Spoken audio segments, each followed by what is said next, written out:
ஜெபம் செய்வோம். நல்ல ஆண்டவரே, இந்த மாலை நேரத்துக்கு நாங்கள் பாதங்களை வருவோம். இந்த மாலை ஆராதனை ஆசிரியர் தகவலே வந்திருக்கிற நிறைய மக்கள் யாவரையும் நீ நம்போடு இந்த இயக்கத்தை காண்பித்து, நீதியை காண்பித்து வந்திருக்க இறை மக்கள் ஆசிரியர் தகவலே இந்த ஆராதனை முழு கற்று ஒப்புக்கிறோம். நீ வழிநடத்தி நாங்கள் பேசுகின்ற வார்த்தை நீர் ஆசிரியர் இறை மக்களுடைய ஞானத்தை ஆசிரியர் பூஜை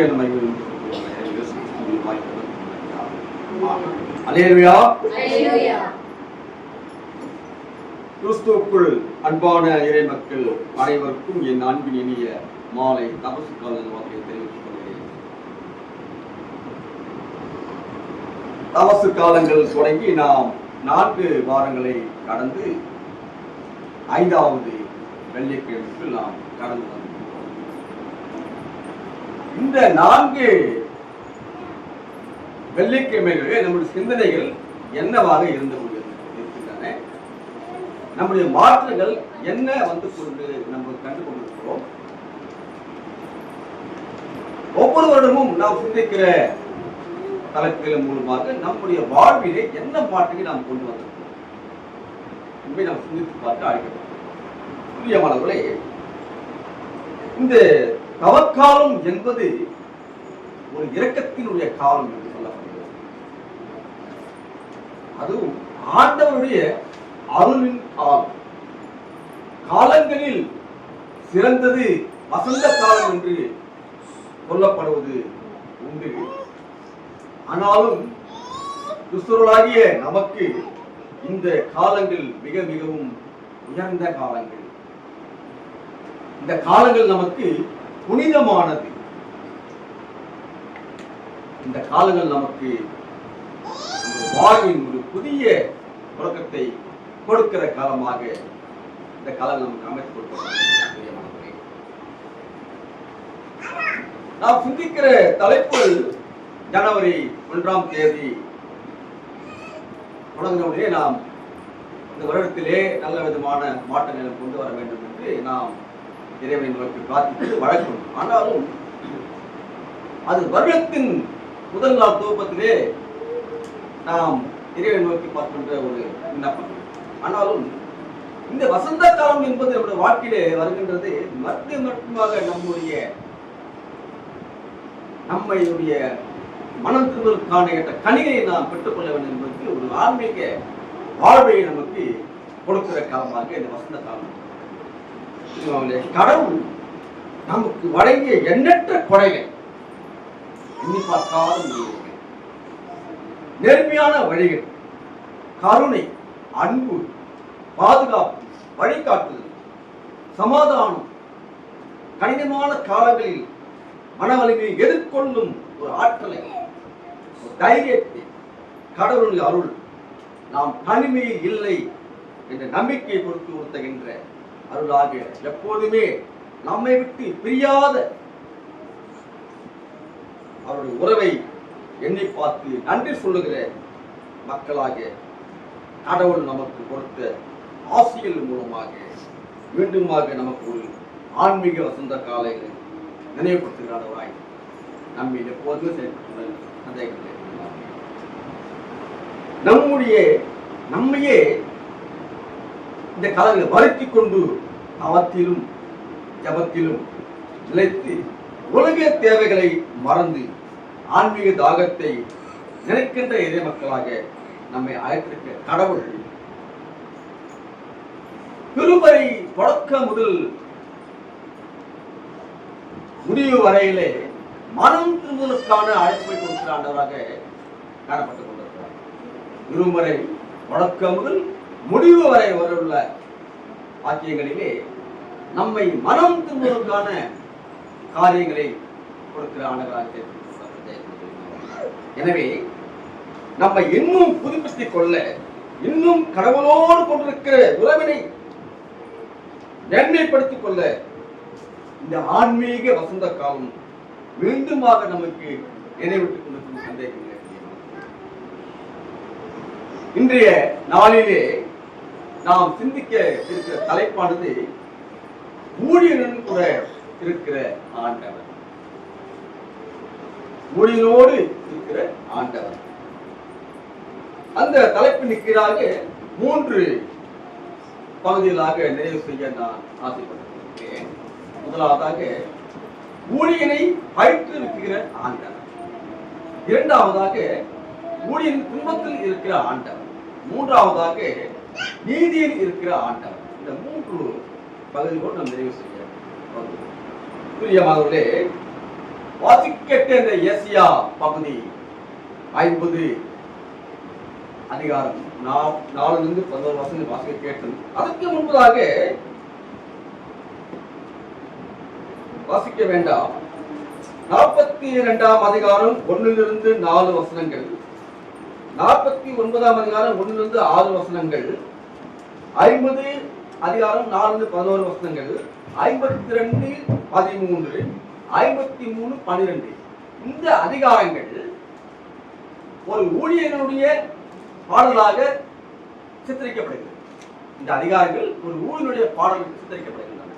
அப்படியாக இன்றைய வாசிக்க கேட்ட அந்த எஸ்ஐயாவுடைய பகுதியில் 5ஆம் அதிகாரம் 4-11 வசனங்கள் பயிற்றுவிக்கிற ஆண்டவர், துன்பத்திலிருந்து மீட்டுக் கொள்கிற ஆண்டவர், இன்னும் நீதியை கொடுக்கிற ஆண்டவராக அங்கே கொடுக்கப்பட்டிருக்கிறது.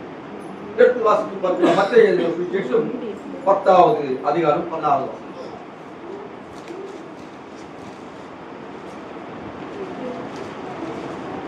மத்திய சுவிசேஷம் 10ஆம் அதிகாரம் 16வது வசனம்.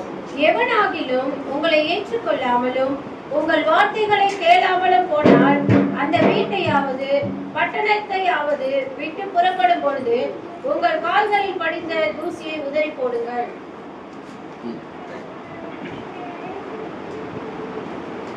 நாம் ஊழியத்தை மேற்கொள்கிற போது நமக்கு அநேக துன்பங்கள் வருவது உண்டு. அப்படியாக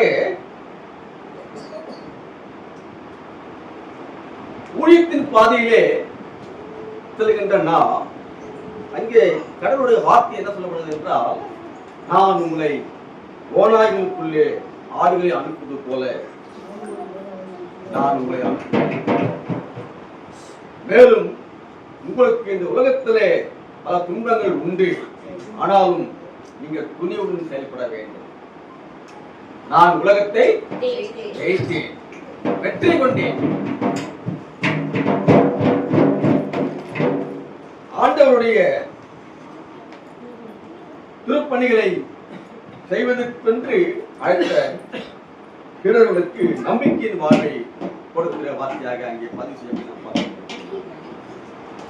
ஆம் பிரியமானவர்களே, ஓநாய்களுக்குள்ளே ஆடுகளை போன்று நாம் செல்ல வேண்டும். எதிர்ப்புகள் வரும் என்பதையும் எதிர்பார்த்து நாம் செல்ல வேண்டும். அப்படிதானே? ஓநாய்களுக்குள்ள நாம் செல்ல வேண்டும். ஆனா செல்லுகிற போது நமக்கு எதிர்ப்புகளும் நம்ம வரக்கூடியதுதான். ஆனாலும் ஓநாய்கள் போல ஓநாய்களாக செல்லக்கூடாது. எதிர்ப்புகளை அன்பாலே சந்திக்க வேண்டும் என்று சொல்லப்படும். எதிர்ப்புகளை அன்பால சந்திக்க வேண்டும். நல்ல மேய்ப்பரான இயேசு கிறிஸ்து நாம் அருகிலிருந்து நம்மை பாதுகாப்பதால் ஓநாய்கள் நம்மை ஒன்றுமே செய்ய முடியாது. நல்ல கவனிங்க. 6:30 மணிக்கு ஆலயத்தை ஆரம்பிக்க வேண்டும் என்று எண்ணியிருக்கிறோம். 7:30 மணிக்கு தான் ஆரம்பிச்சிருக்கோம். 9 மணி வரை சர்ச்சை. நீங்க வந்தவுடனே 7:30 மணிக்கு வந்தவுடனே 8 மணிக்கு போய் நினைக்கிறோம். 9 மணி வரை சர்ச்சை இருக்கும். பிரியமானவர்களே, நல்ல மேய்ப்பரான இயேசு கிறிஸ்து நம் அருகிலிருந்து நம்மை பாதுகாப்பதால் இந்த ஓநாய்கள் நம்மை ஒன்றுமே செய்ய முடியாது. நாம் வினாவுள்ளவர்களாக காணப்பட வேண்டும். ஞானமுள்ளவர்களாக நாம் காணப்பட வேண்டும். நற்செய்தியை சரியான முறையிலே எடுத்துச் செல்வது நமது கடமை. ஏற்றுக்கொள்வதும் மறுப்பதும் அது கேட்பவருடைய செயல்கள். விளைவுகளை பற்றி நீங்கள் கவலைப்படாமல் தொடர்ந்து நீங்கள் திருப்பணிகளை செய்ய அழைக்கப்பட்டிருக்கிறீர்கள். பிரியமானவர்களே, இந்த நற்செய்தி பணி என்பது ஒரு திட்டமோ அல்லது ஒரு நிகழ்வோ அல்ல. இது நமக்கு ஒரு வாழ்வு முறை. நாம் சுவிசேஷத்தை அறிவிப்பது நமக்கு ஒரு வாழ்வு முறை. இது கிறிஸ்துவ பணியாளராகிய நாம் அவருடைய வல்லமையை பறைசாற்ற நாம் அழைக்கப்பட்டிருக்கிறோம். அவருடைய கிரியைகளை பறைசாற்ற நாம் அழைக்கப்பட்டிருக்கிறோம். நமது வாழ்வின் சாட்சியத்தை அதிகமாக வலியுறுத்த கூடியதாக நம்முடைய வாழ்வு இருக்க வேண்டும் என்பதை வலியுறுத்தப்படக்கூடிய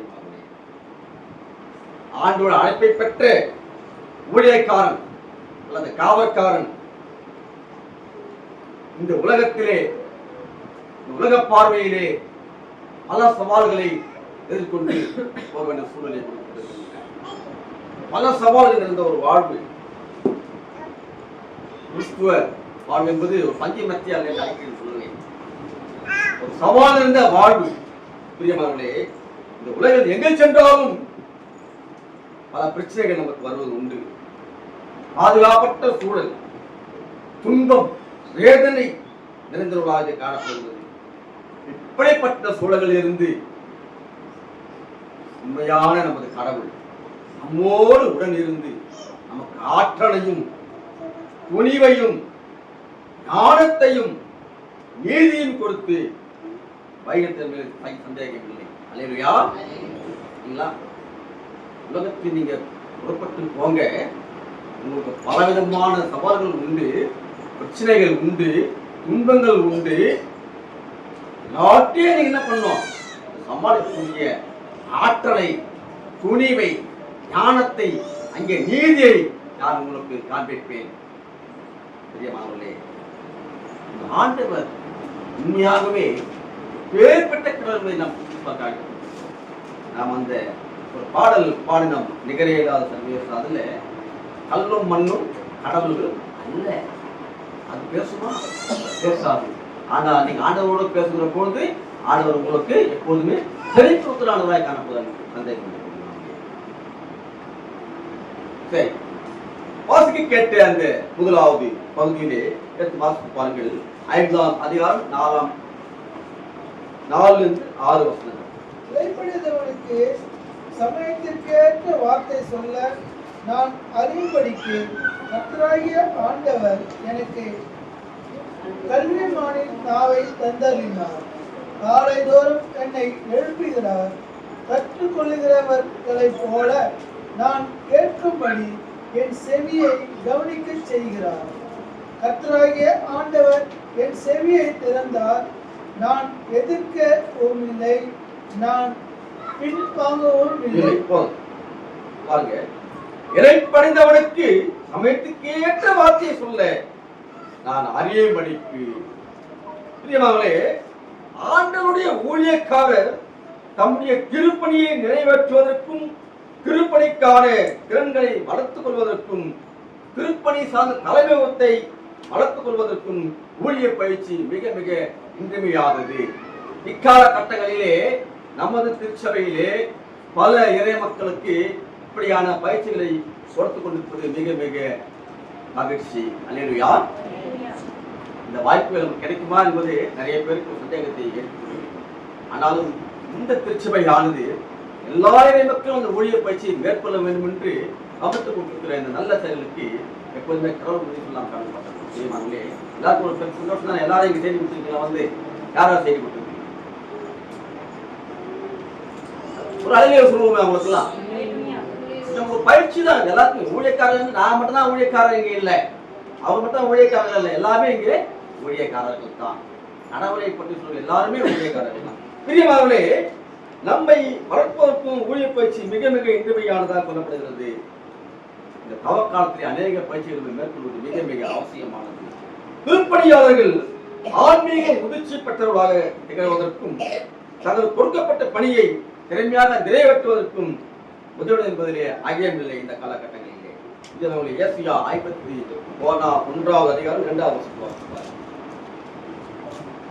ஏசியா 51:2.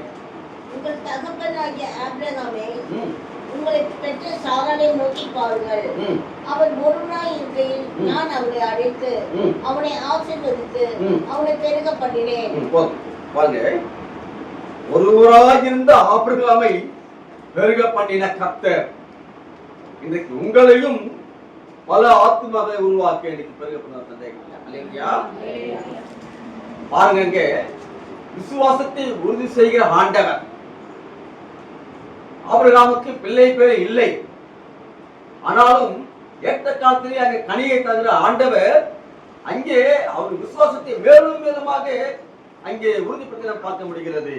அவருடைய மகனை ஈசாக்கை பலி கொடுப்பதற்காக அந்த மலையிலே கொண்டு போகிற போது அவர் விசுவாசத்தை உறுதி செய்கிறார். பாருங்க, உன் பயிற்சியை கொடுக்கிறார், விசுவாசத்துல உறுதியா இருக்கிறியா? பயிற்சி தான். அப்பொழுது ஆபிரகாம் என்ன பண்ணார்? விசுவாசத்துல எப்பொழுதுமே உறுதியா இருந்தாரா இல்லையா? நீங்க பேசதான் நான் பேச முடியும். விசுவாசத்துல உறுதியா இருந்தாரா இல்லையாமா? ஆபிரகாம் இருந்தார். அது பயிற்சி, ரொம்ப பயிற்சி தான் கொடுக்கப்படுது. புரியமாங்களே, ஒருவாயிருந்த ஆபிரகாமை பெயர்பட்ட கர்த்தர் நம்மையும் பல விதமான செயல்களிலே நமக்கு பல ஆத்துமகளை உருவாக்க நமக்கு பயிற்சி சந்தேகம். ஆண்டவருடைய இயேசு கிறிஸ்து தம் ஊழியனை பணிவு, ஜெபம் மற்றும் வேத அறிவு மூலம் நம்மை பயிற்றுவிக்கிறார்.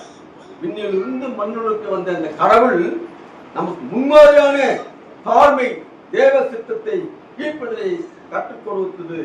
ஊழியர்களை, தேவைகளை அபிஷேகத்தினால் நிறைவேற்றி கனித்தரும் வாழ்வாக நம்மை மாட்டிக்கிற சந்தேகம் இல்லை. கனித்தரும் வாழ்வாக, பொதுமனை கனி கொடுக்கிற வாழ்வாக நம்மை மாட்டிக்கிற சந்தேகம் இல்லை.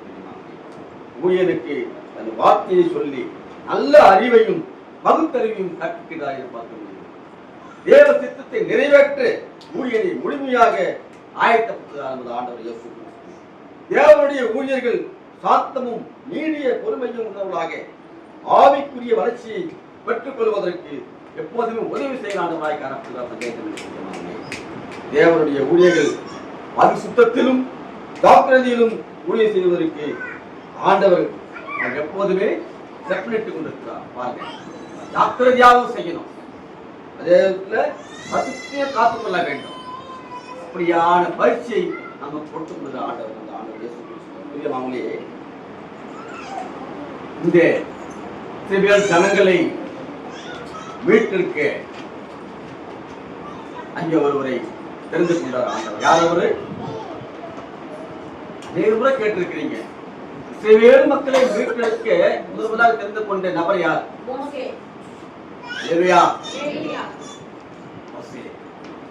இந்த மோசே ஆனவர் எடுத்து வாசித்து பாருங்க. யாத்திராகமம் 4:11-12. யாத்திராகமம் 4:11-12 விரைவாக வாசி.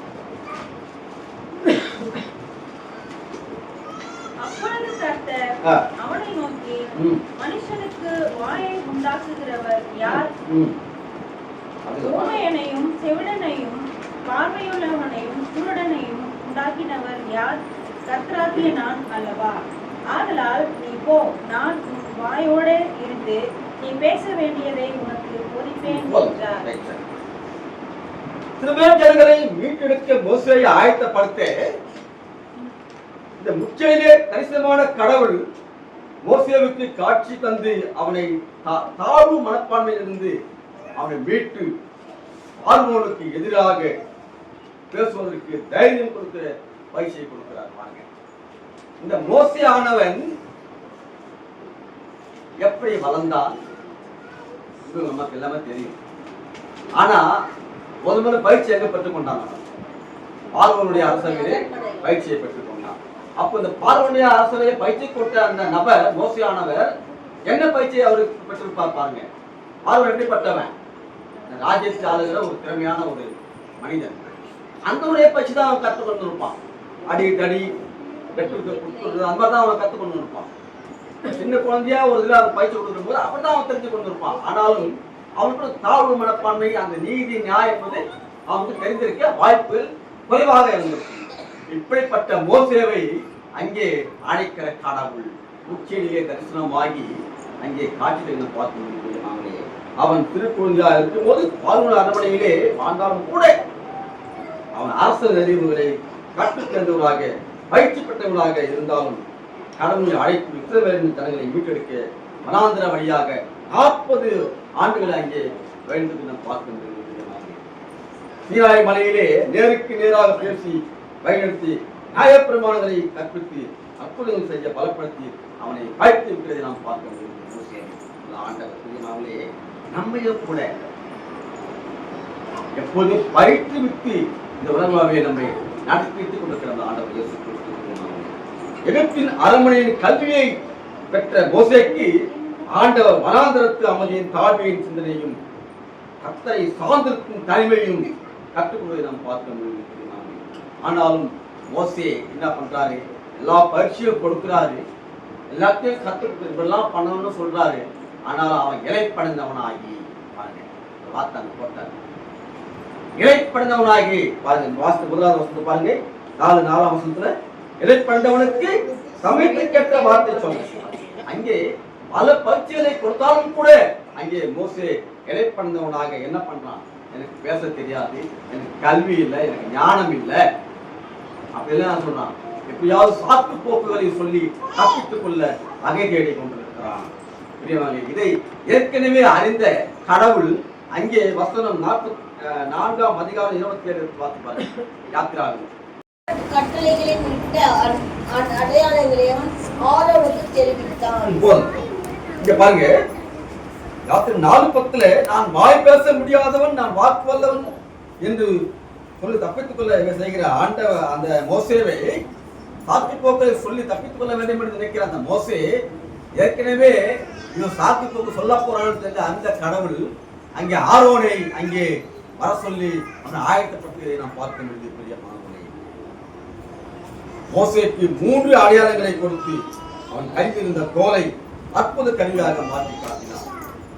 பாருங்க, மோசேக்கு 3 அடையாளங்களை கொடுக்கப்படுது. சீனாய் மலையிலே இஸ்ரவேலரை வைத்த கடவுள் நியாயப்பிரமாண கட்டளை மற்றும் ஆசர் கூடாத கட்டமைப்பு போன்றவற்றை விரிவாக கட்டுக்கொள்ள நாம் பார்க்க முடியும். மோசே ஒரு பெரிய தலைவனாக மாறுவதற்கு தேவையான தாழ்மை, அங்கே கீழ்ப்படிதல் மற்றும் தேவ வல்லமை வனாந்தர பயணிக்கும் போது கர்த்தரே நேரடியாக அவனை பயிற்றுவிப்பதை நாம் பார்க்க முடியும். நீ ஆண்டவரை நம்பி நீங்க இந்த உலகத்துக்கு இந்த பூமியில வாழ்கிற பொழுது அவரே உங்களை பயிற்றுவிக்கிறவர், அவரே உன் ஞானத்தை கொடுக்கிறவர், அவரே உன் நீதியை கொடுக்கிறவர், அவரே ஒரு சமாதானத்தை கொடுக்கிறவர். நாங்கள் யாரும் உங்களுக்கு கொடுக்க முடியாது, அவர் ஒருவர் மாத்திரமே தான்.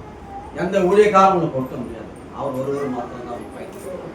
இந்த உலகத்துக்கு புறப்படுகிற போது என்ன கடவுள் திருப்பி செய்ய போது அவர் மாத்திரம் உங்களோடு பேசுவார், அவர் தான் நீதியை கொடுக்கிறார். பிரியமானவர்களே, ஆண்டவர் ஒரு மாத்திரம் நீங்கள் விசுவாசத்தை போதுவே மாத்திரம் உறவாடி சந்தேகம். இங்க பாருங்க, குறிப்பாக கர்த்தருடைய அழைப்புகளை வருகிற போது நாம் சாக்கு போக்கு சொல்லக்கூடாது. இங்க மோசே சாக்கு போக்கு சொல்றவரை என்ன பண்ணாரு? அவன் ஆயத்தப்படுத்தணும் தான். நீங்க தப்பித்துக் கொள்ளவே முடியாது. கடவுள் உங்களை ஆயத்தப்பட்டுட்டாருன்னா நீங்க சாக்கு போக்கு சொன்னாலும் விட மாட்டாரு. எந்த வகையாவது உங்களை சாக்கு போக்கு சொல்லுகிற வாழ்க்கையில் வாழக்கூடாது. ஆண்டோட அழைப்பை பற்றுகின்ற நாம் எப்போதுமே சாக்கு போக்கு சொல்லாத வாழ்க்கையாக வாழ்ந்து கடவுளுடைய ஆலோசனை பெற்றுக்கொண்டு உலக வாழ்க்கையில் அர்த்தம் கொள்ள நாம் கடைபிடிக்க. அங்கே பாருங்க, கர்த்தருடைய அழைப்புகளை வரும்போது சாக்கு போக்கு சொல்லக்கூடாது சொல்லப்பட்டது. அங்கே பழைய ஏற்பாட்டிலே எலியா எலிசாவை பயிற்சி பார்க்க முடியும். புதிய ஏற்பாட்டிலே பவுல் தீமோத்தேயுவை பயிற்சி பார்க்க முடிகிறது. பாருங்க, இயேசு கிறிஸ்து நமக்கு மலைப்பிரசங்கத்தின் மூலமாக நமக்கு பயிற்சிகளை கற்றுக் கொடுக்கவும் நமக்கு முன்பாக ஊழியம் செய்ய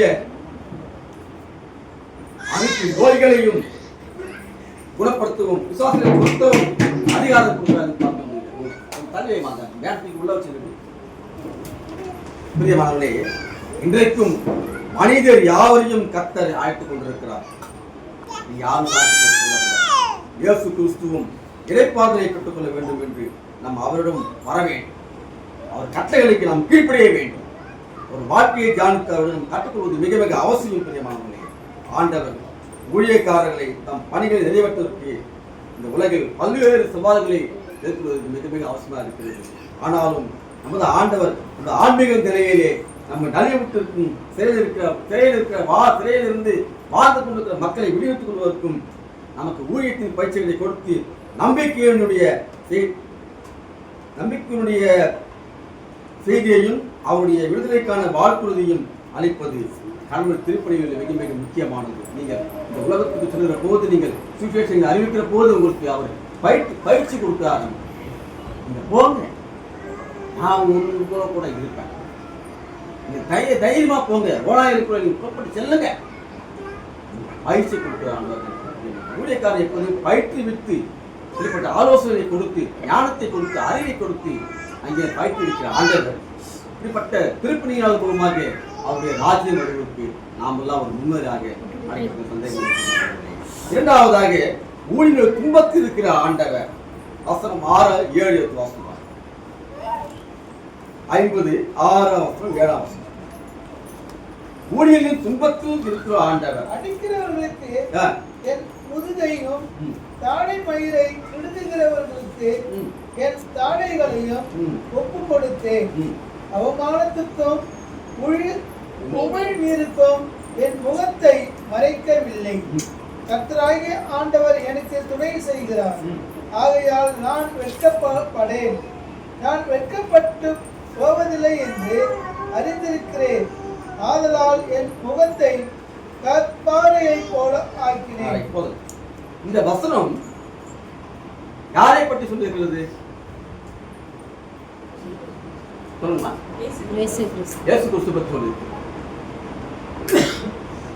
நமக்கு இந்த இயேசு கிறிஸ்து கைது செய்யப்பட்டு விசாரிக்கப்படுகிற போது அவர் அனுபவித்த பாடுகளில் சிலவற்றை இங்கே ஏசியா தீர்க்கதரிசன் பதிவு செய்து பார்க்க முடியும். பாடுகளை பொறுமையோடு சகித்த இயேசு கிறிஸ்துவை போல நாமும் சகிப்பதற்கு கர்த்தர் நமக்கு பல கிருபைகளை அளிக்குமாறு நாம் வேண்டிக் கொள்வது மிக மிக அவசியம். அவர் பட்ட துன்பத்தை விட நாம் படணும். அவர் பரலோக சிம்மாசனத்திலிருந்து இந்த பூமியிலே கீழே இறங்கி வந்து மனிதன் படுகின்ற துன்பத்தை எல்லாம் அவர் என்ன பண்ணாரு? அவரு அனுபவிச்சுட்டார். நீ சுகமா இருக்கணும்னு சொல்லி, நீ நல்ல வாழ்வில் இந்த பூலோகத்தை செம்மையா வாழணும்னு சொல்லிட்டு அந்த ஒரு மனிதன் நம்முடைய பாவங்களை இந்த சிலுவையிலே பலவிதமான இக்கட்டான சூழ்நிலை அனுபவித்து வெற்றி சிறந்தார். நீ நல்லா இருக்கணும்னு சொல்லிட்டான். நீ துன்பப்படக்கூடாதுன்னு தான் அவர் துன்பத்தை ஏற்றுக்கொண்டார். பிரியமானவர்களே, புலம்பல் எழுதின புத்தகத்திலே 3ஆம் அதிகாரம் 30ஆம் வசனத்தில் வாசிப்பார். புலம்பல் எழுதின புத்தகம் 3ஆம் அதிகாரம் 30ஆம் வசனம். அடிக்கிறவனுக்கு கன்னத்தை காட்டுதல் என்பது நீங்களும் பொறுமையோடு தீயோத்தரும் துன்பத்தை சகிப்பது அங்கே சொல்லப்பட்டிருக்கிறது. ஒரு கண்டத்தை அறிந்தால் ஆறு கண்டத்தை நாம் காட்ட வேண்டும். இன்னைக்கு நம்ம யார் காட்டுவோம்? 53:4. பிரியமானவர்களே, யாரும் நமக்கு எதிர்ப்பு தெரிவிக்கும் வகையிலே துப்பினால் நமக்கு எவ்வாறு மனவருத்தம் ஏற்படுகிறது, கோபம் ஏற்படுகிறது. ஆனால் இயேசுவோ முகத்திலே துப்பினார்கள். நமக்காக பாடுகளை அவர் சகித்து கொண்டதற்கு நீங்க என்ன காணிக்கை கொண்டது? நமக்காக அவர் பாடுகளை ஏற்றுக்கொண்டிருப்பதாக நமக்கு அவர் என்ன காணிக்கை கொடுக்கிறது? அட்லீஸ்ட் நமது இருதயிலால் அவர் ஏற்றுக்கொண்டிருக்கிறோமா? நாம் கூட்டி பார்த்து அவருக்காக திருப்பையில் ஆற்றி நாம் முன் வந்திருக்கிறோமா? எத்தனை பேர்? பிரியமானவர்களே, நமக்காக துன்பத்தின் பாடுகளை ஏற்றுக்கொண்ட கடவுள் அவருடைய திருப்பணிகளை மேற்கொள்ளும் போது ஏற்படும் துன்பங்களை நம்மை மீட்க ஊழியர்களின் பாரங்களை சுமந்து கஷ்ட காலத்தை அவர்களை தேற்றி ஊழியர்களோடு நமக்கு வழிகாட்டி நாம் பார்க்க முடியும். ஊழியக்காரர்களுடைய துன்பத்தில் அவருடைய பங்கு பெருப்பங்கு வகித்துக் கொண்டிருக்கின்றன. துன்பங்கள் தேவனால் வரக்கூடியவை. நீ ஊழியத்துக்கு போகும்போது துன்பம் வருதுன்னா யாரு துன்பம்? அது உலகத்தை பிரதமா இருந்தா கூட தேவனால் நீங்க கடவுளுக்காக ஊழியம் பண்ணும் போது துன்பம் வரும் இருந்தாலும், ஆனாலும் அந்த துன்பம் தேவ மிகுதி அன்பால் வரக்கூடியது. தேவ அன்பினால் மிகுந்த துன்பம் வரக்கூடியது. அதை நம்ம அனுபவிச்சுதான் இப்படிப்பட்ட ஊழியனோடு இருக்கிற ஆண்டவர் ஆண்டவருடைய துன்பம் பய பங்கு துன்பப்படுகிற ஊழியருடைய அருகில் எப்போதும் இருக்கிறார். நமக்காக தன்னுடைய ஊழியராக நம்மை பரிதவிக்கிற கடவுள். நமக்காக அவர் பரிதவித்துக் கொண்டிருக்கிறார். நான் உங்களை பரிதவிக்கிறேன்னு இல்லையோ, ஆனால் நீங்க ஊழியத்தில் மேற்கொள்கிற பொழுது ஆண்டவர் உங்களை மேலிருந்து பார்த்து பரிதவித்துக் கொண்டிருக்கிறார். கர்த்தர் உத்தமும் ஊழியரை நடத்தி வறட்சியான காலத்தில் நம்மை பாதுகாக்கிறார். சோர்வுடைய நேரத்தில் நம்ம ஆதரவை கொடுத்து நம்மை பலப்படுத்துகிறார். எஜமானாகிய இயேசு கிறிஸ்து ஊழியருடைய பாதையிலே கூடவே நின்று துன்பங்களை சுமக்கிறார் என்று சந்தேகமில்லை. கர்த்தருக்கென்று உண்மையுடன் ஊழியம் செய்யும் போது வரும் பாடுகள் இயேசு துன்பத்தில் வெறும் பங்கு வகுத்து கொடுத்து பாருங்க. அந்த ஆண்டவராகிய இயேசு கிறிஸ்து கிறிஸ்தவர்களை ஏற்றுக்கொள்வதற்காக இந்த உலகத்திற்கு வரவில்லை. நல்லா கவனிங்க. அந்த ஆண்டவர் இயேசு கிறிஸ்து திருப்பணிகளை ஏற்றுக்கொள்வதற்காக இந்த உலகத்திற்கு வரவில்லை. அந்த திருப்பணிகளை செய்வதற்காக தான் வந்தார். இன்னைக்கு நம்ம நிறைய திருப்பணிகளை செய்வதற்கு கதைகள் உருவாக்கி இருக்கிறாங்க. நிறைய தலைவர் மேல தான் உட்காந்துருக்கிறார். நான் திருப்பணிகள் செய்வதற்காக யாருமே இடம் கொண்டு வருது. ஆண்டவர் இயேசு கிறிஸ்து அப்படி அல்ல, திருப்பணிகளை செய்ய தான் வந்தார், ஏற்றுக்கொள்வதற்காக இல்லை. ஆமா, அப்படிதான். எந்த ஒரு நிலை இருந்தாலும் ஆண்டவர் திருப்பணிகளை மேற்கொள்வது மிக மிக அவசியம். ஊழியத்துக்கு அழைக்கிற போது ஊழியத்துக்கு வாங்க. நம்ம பகுதியில் ஊழியர்கள் செய்யும் போது எல்லாரும் இணைந்து வாங்க, இணைந்து செயல்படுங்க. அவர் குறித்து வார்த்தைகளை பேசுங்க, பயப்படாம பேசுங்க. என்ன துன்பம் வந்தாலும் நம்ம என்ன பண்ணாங்க, சகித்துக் கொள்வது மிக மிக அவசியம். நீங்க அப்படியே துன்பம் ஏற்பட போது அவர் சும்மா இருப்பாரா? மேல இருக்கிறவரு சும்மா இருக்க மாட்டாரா? உங்களோடு ஊழியத்தோடு துன்பத்தில் இருக்கும்போது துன்பத்திலிருந்து உங்களை என்ன பண்ணாரு? அவரு நம்ம பலப்படுத்துவாரு, அந்த ஆற்றல் படுத்துவாரு, சமாதானத்தை கொடுப்பாரு. நீ பயப்படாத, போ, நான் உன்னை தாங்கி நிற்பேன், நான் உன்னோடு இருப்பேன். இப்படிப்பட்ட ஊழியக்கான துன்பத்தில் இருக்கிற ஆண்டவர் காய்ந்த மரமே கல்லில் படும் என்பது போல ஊழியக்கான துன்பங்களும் கூட வரும். அதை ஏற்க மனமுடையவர் தான் இயேசுவின் உண்மையான சீடர்கள். அது ஏற்க மனமுடையவர் தான் உண்மையான சீடர்கள். எனவே இயேசுவின் முன்மாதிரிகளை தொட்டால்தான் நாம் மற்றவர்களுக்கு அதிகமான சேவை செய்ய முடியும். அதே விதமான மனப்பான்மை சரி நம்மிலே காணப்பட வேண்டும். அட்லீஸ்ட் ஓரளவாவது நம்ம கொஞ்சமாவது காணப்பட வேண்டும். ஒன்றுமே இல்லாம இருக்கக்கூடாது. பாருங்க, மத்திய 5:11. என் பொருட்டு மக்கள் உங்களை இகழ்ந்து துன்புறுத்தி உங்களை பற்றி இல்லாதவரை பொல்லாதவரை பேசினாலும் கூட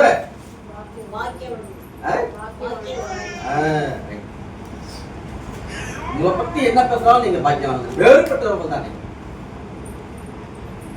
ஆண்டவர் இயேசுவும் கடவுளுடைய துன்புறும் ஊழியராக இந்த உலகத்தில் வெளிப்படுத்தப்பட்ட அன்பான்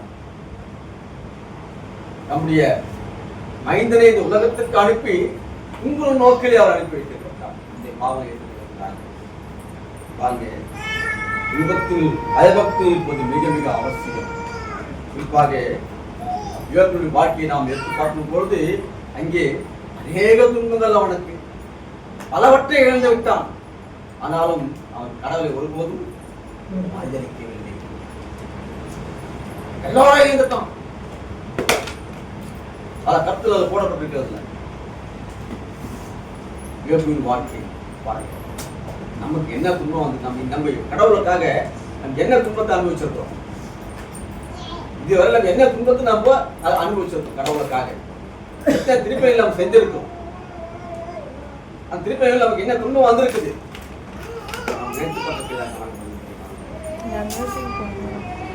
வாழ்க்கையை போட புதிய ஏற்பாட்டிலே ஸ்தேவான்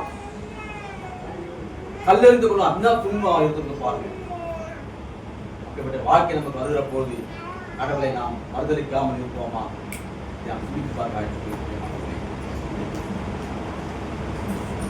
கடவுளுக்காக திருப்பைகளை மேற்கொள்கிற போது அந்த ஆண்டவர் உங்களோடு இருந்து துன்பத்திலிருந்து அவர் பாதுகாத்து வழிதல் சண்டை. மூன்றாவதாக ஊழியனுடைய நீதியை நிலைப்படுத்துகிற ஆண்டவர் 5ஆம் அதிகாரம் 8-11 வாசிப்பாங்க. 5ஆம் அதிகாரம் 8-11. என்னை நீதிமானாக்குகிறவர் சமீபமாய் இருக்கிறார். என்னோட வழக்காடுகிறவன் யார்? ஏகமாய் நிற்போமாக. யார் எனக்கு எதிராளி? அவன் என்னிடத்தில் வரட்டும். இதோ கர்த்தராகிய ஆண்டவர் எனக்கு துணை செய்கிறார். என்னை ஆக்கினைக்குள்ளாக தீர்க்கிறவன் யார்? இதோ அவர்கள் எல்லாரும் ஒரு வஸ்திரத்தை போல பழசாவார்கள். பொட்டுப்பூச்சி அவர்களை அழிக்கும். உங்களில் எவன் கர்த்தருக்கு பயந்து அவனுடைய தாசனின் சொல்லை கேட்டு தனக்கு வெளிச்சம் இல்லாததினால் இருட்டிலே நடக்கிறானோ அவன் கர்த்தருடைய நாமத்தை நம்பி தன் தேவனை சார்ந்து கொள்ள கடவன். இதோ பாருங்க, ஊழியரின் நீதியில் இருக்கும் ஆண்டவர் துன்பத்தில் சோர்ந்து போகாம தன் முடிவுகளை தாங்கி நீதியுள்ள பாதையிலே பயணத்தில் சந்தேகமில்லை. பாருங்க, உலகத்தில் துன்பம் இருந்தாலும் இன்றைக்கு பலவிதமான கோர்ட்டு கேசுகள் இருந்தாலும் நமக்கு தீர்ப்புகள் வேற விதமாக வந்தாலும் கூட நம்முடைய விசுவாசம் எப்படிப்பட்டதுன்னா, எனக்கு ஒருத்தர் இருக்கிறார் சொல்றமா இல்லையாமா? நீங்க நியாயம், உங்க நியாயம் எனக்கு வெளிப்படல, ஆனா நியாயத்தை கொடுக்குற ஒரு ஆண்டவர் எனக்கு இருக்கிறார் ஒருத்தர். விசுவாசம் இருக்குதா? சொல்லுவோமே எல்லாருமே, அவர் நீதியின் கடவுள். நீங்க நீதி சொல்லலோட யார் நீதியின் கடவுள் எனக்கு எப்போதுமே சாட்சியா இருந்து கொண்டிருக்கிறார். அதை நான் விசுவாசிக்கிறேன், உறுதிப்படுத்துறேன், நம்புறேன். தான் நீதியின் கடவுள். 1000 பேர் 1000 கோர்ட்டு கேஸ் போனாலும் கூட எனக்கு நீதி செய்கிற ஆண்டவர் யாருன்னா இயேசு கிறிஸ்து தவிர யாரும் இல்லமா உலகத்துல. அவர் ஒருவர் மட்டும்தான் நீதி செய்கிறவர், வேற யாருமே நீதி செய்ய முடியாது இந்த உலகத்துல. இந்த வசனங்கள் ஒரு நீதிமன்றத்தை உருவகப்படுத்துவதாக கொடுக்கப்பட்டிருக்கிறது. கடவுளின் திருப்பணியாளர்களை குற்றப்படுத்தும் அனைவரையும் நம்பிக்கையோடு சவால் விட்டு அழைக்கிற நமது ஆண்டவர். நான் ஆண்டவருடைய ஊழியர், நான் குற்றப்பட்டவன், எனக்கு எதிர்க்கு தீர்ப்பு வழங்குபவர், என் அருகில் இருக்கிறார் என்று தைரியமாக சொல்ல வேண்டும். நாம் எல்லாம் நாம் சந்திக்கும் துன்பங்களின் போதும் பொய்யான குற்றச்சாட்டுகளின் போதும் கடவுள் இறுதியில் நம்ம திருப்பணியாளரின் நேர்மையான வேண்டுதல்களை எதிர்த்து நம்ம நிரூபித்து காட்டுவார். இன்னைக்கு பாருங்க, வட மாநிலங்களிலே இன்னும் பல பகுதிகளிலே அநேக மிஷனரிமார்களை கைது செய்யப்பட்டு சிறையில் வைக்க நாம் பார்க்க முடிகிறது. ஊழியத்தின் பாதையிலே செல்கிற போது வட மாநிலங்களிலே, இன்னும் ஒடிசா அது போன்ற பீகார் போன்ற மாநிலங்களிலே அநேக கிறிஸ்தவ மிஷனரிகள் கைது செய்யப்பட்டு சிறையில் அனுப்பி பார்க்க முடியும். அவர்களுக்கெல்லாம் யார் நீதி? ஆண்டவர் மட்டும்தான்.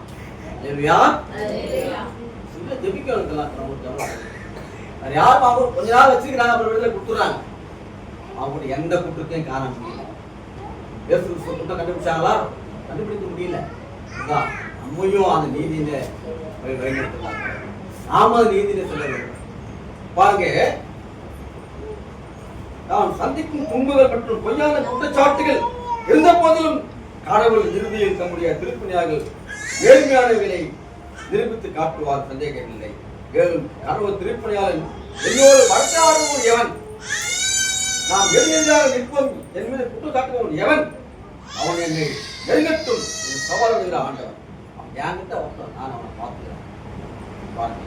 இதில் கடவுளுடைய திருப்பணியாளன் அந்த துன்ப சூழல்களிலும் நம்மை அழைத்த கடவுள் உடன் இருப்பதை துணிவுடைய நம்பிக்கையை வெளிப்படுத்துகிறார். நம்பிக்கை வெளிப்படுத்துகிறார்.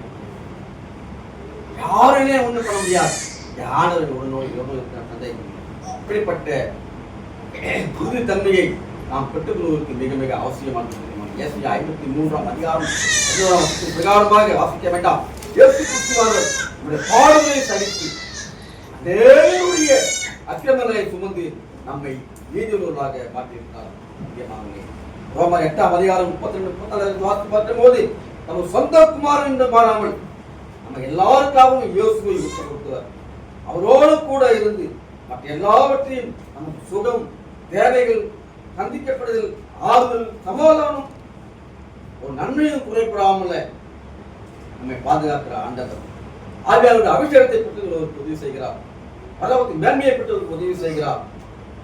மரித்து உயிர்த்து வதப்பாசலே இருக்கும் இயேசு நமக்கு எப்போதுமே பறந்து பேசுகிறவராய் காணப்பட்டிருக்கிறார். எப்போதே பறந்து பேசுகிறவராய் நம்முடைய சுகம், தேவைகள், சந்திக்கப்படுதல், ஆவியானவருடைய அபிஷேகம் எல்லாவித காலங்களிலும், எல்லா நேரங்களிலும், நிமிடங்களிலும், நொடிகளிலும் உங்களோடு எப்போதும் உறவாடி என் இறை மக்கள், என் மக்கள் என்று அவர் சபதம் ஏற்று அவரை மக்களை காக்கிற கடவுளாக காணப்பட்ட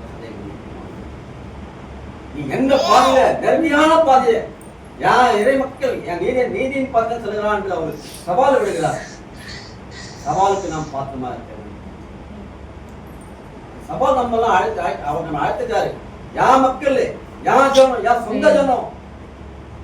சில மக்கள் கூக்குரல் போது யார் ஜனம் அழறாங்க, கூக்குறாங்க, நான் காதல கேட்குதுன்னு சொல்லிட்டு அந்த மக்களை அழைத்த கடவுள் இன்றைக்கு ஏகமான தாகங்கள் இருக்குது உலக வாழ்க்கையிலே. பாருங்க, உலக வரலாற்றிலே பல நிகழ்வுகள் நடந்து கொண்டிருக்கின்றன. பல நிகழ்வுகள் தாகம், எத்தனை பேருக்கு தாகம் இன்றைக்கு பாருங்க. பல அழிவுகள் இன்னைக்கு விஞ்ஞான வளர்ச்சியிலே பல அழிவுகள் இன்னைக்கு மேற்கொள்ளப்பட்டு வருகின்றன. இதற்காக அவங்க எத்தனை பேர் ஜெபித்துக் கொண்டிருக்கிறோம். எத்தனை பேர் ஜெபித்துக் கொண்டிருக்கிறோம். நீதியின் கடவுள், நீதியின் கடவுள் அங்கே நல்ல சமாதானத்தை கொடுப்பார். தேவையா தேவையா நீதியின் கடவுள் நல்ல சமாதானத்தை கொடுக்கணும். ஆலயத்துக்கு வரும்போது ஒருத்தர் அங்கிருந்து ஒரு கால் வந்தது, எனக்கு சமாதானத்தை கொடுத்து ஜெபம் பண்ணுங்க, சீக்கிரம் சமாதானம் அடைய வேண்டும் என்று 6 கிலோமீட்டர் ஃபோன் பண்ணி நம்ம பேசுறாங்க. நம்முடைய வாழ்க்கை எத்தனை பேருக்கு ஜெபம் பண்ணுங்க. நீதியின் கடவுளை செயல்படுவார். தன் சொந்த குமாரனை சொல்வதற்கான நம்ம துன்பத்திலும் நீதியிலும் அவர் விடுவித்து நம்மை இன்னும் பல பயிற்சிகளை கொடுத்து நம்மை பயணித்துள்ள ஆண்டவர். சங்கீதம் 23:4 வசனத்தின் பிரகாரமாக நான் மரண இருளின் பள்ளத்தாக்கில் நடந்தாலும் கூட கர்த்தரே எனக்கு ஜீவ வழி. நான் எந்த இடத்துக்கு நடந்தாலும் கூட உடைய காரணம் எந்த இடத்துல சொல்லலாம், எந்த இடத்துக்கு போனாலும் கூட அந்த நீதியின் பாதையோடு செல்லுகிற பொழுது அவர் உங்களுக்கு ஜீவ வழியாக இருப்பார். எனக்கு பாதுகாப்பு கூட அவரு தான், எனக்கு நீதி வழங்குபவர் அவரு தான். ஆண்டவரின் ஊழியக்காக நீதியிலும் உண்மையிலும் பிரியமாய் இருந்து அவரை தன் யுத்த கடத்தில் சோர்ந்து போகாமல் ஆகிய சந்தேகம் தாழ்மையுடர்களை கர்த்தர் உயர்த்துகிறார். மேலும் அவருடைய நீதியின் செயல் ஊழியத்தின் மூலம் ஜனங்களின் வாழ்வில் மாற்றத்தை கொண்டு வருவது மிக மிக அவசியம். பல மாற்றங்களை சமுதாயத்தில் கொண்டு வர வேண்டும். அதான் எதிர்பார்க்கிறார். ஏசாயா 53:11 பிரகாரமாக என் நீதி உள்ள ஊழியன் தன் அறிவினால் அநேக நீதிமான்களுக்கு அவர் தன் அச்சமுறை நாம் சுமந்து எல்லா நிலைகளிலும், அதாவது பாடுகளின் மத்தியிலே நம்பிக்கையோடு வாழ நம்மை பயிற்றுவிக்கிறார். நம்மோடு உடன் இருக்கிறார், நம்மை நீதியின் பாதை நடத்துகிறார். யோபு 19:25-26 வசனத்தின் பிரகாரமாக யோபு 19:25-26-28 வாசிப்பாருங்க. என் மீட்பர் உயிரோடு இருக்கிறார், என் மீட்பர் உயிரோடு இருக்கிறார் என்றும் அவர் கடைசி நாளில் பூமியின் மேல் நிற்பார் என்றும் நான் அறிந்திருக்கிறேன். என் மீட்பர் உயிரோடு இருக்கிறார், கடைசி நாளில் பூமியில் நிற்பார். நான் தோன்று நாளில் அழுகி போன பின்பு கூட நான் என் மாசத்திலே இருந்து தேவை நான் பார்த்து கொண்டிருக்கிறேன். அவரை நானே பார்ப்பேன், அந்நிய கண்கள் அல்ல, என் கண்களே அவரை காணும். என்ன விசுவாசம்! ஒரு துன்பம் வந்தாவே நம்ம விசுவாசத்தை குறைந்து போயிடும், நம்பிக்கை எழுதணும். நான் இயேசு கிட்ட போனேன், கேட்டேன், எனக்கு ஒன்றுமே கிடைக்கல, நம்பிக்கை எழுந்து போயிடும். அதுவும் இல்லை, யோபின் வாழ்க்கையை நம்ம பார்த்து நினைத்து பார்க்கிறோம். அதான் துன்பங்கள் ஆசீர்வாதம் இழந்து விட்டான். நீதியின் கடவுள் அவனை சும்மா விடு. மனைவியோட அவனை வெறுத்து போயிட்டான். ஆனா அவன் விசுவாசத்தை உறுதியா இருந்து துன்பங்களை அனுபவித்த பிறகு அவனுடைய வாழ்வு பின்னாளிலே நன்மைகளை பெற்றுக் கொண்டான். அவனுடைய வாழ்வு அப்படிதான் காணப்படுது. ஆண்டவர் நம்மை உபாகம் என்ற புத்தகத்தின் பிரகாரமாக 32:11 பிரகாரமாக அழுகு தன் குஞ்சுகளை தன் சட்டைகளின் மேல் சுமந்து பாதுகாத்து போல, ஏசாயா 40:11 பிரகாரமாக ஒரு மேய்ப்பன் தன் ஆட்டுக்குட்டிகளை தன் மடியிலே சுமந்து கொண்டது போல, ஒரு மனிதன் தன் பிள்ளையை சுமந்து கொண்டு போவது போல